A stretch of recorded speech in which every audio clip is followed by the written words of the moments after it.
সবজি রান্না কমপ্লিট হয়ে গেছে।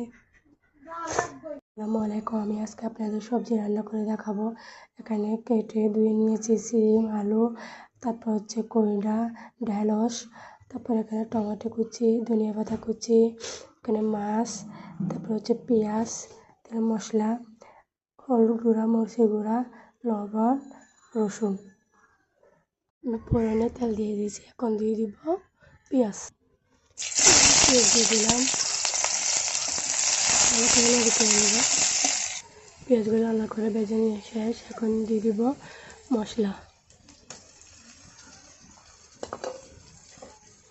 মশলাগুলো ভালো করে নেড়ে দিব। তারপর একটু পানি অ্যাড করব। ভালো করে নেড়ে দিয়ে মশলাগুলো কষিয়ে নিব। এই তো মশলাগুলো ভালো করে কষিয়ে নিয়েছি। এখন দিয়ে দিব সবজি।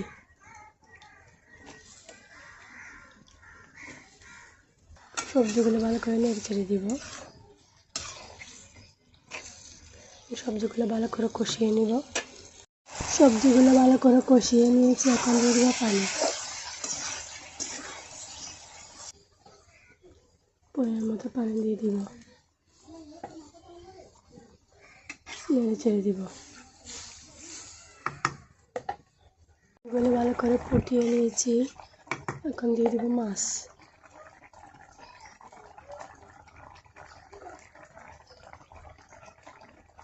মাছ দিয়ে ভালো করে নেড়ে দিব। টমেটো কুচি, ধনিয়া পাতা কুচি।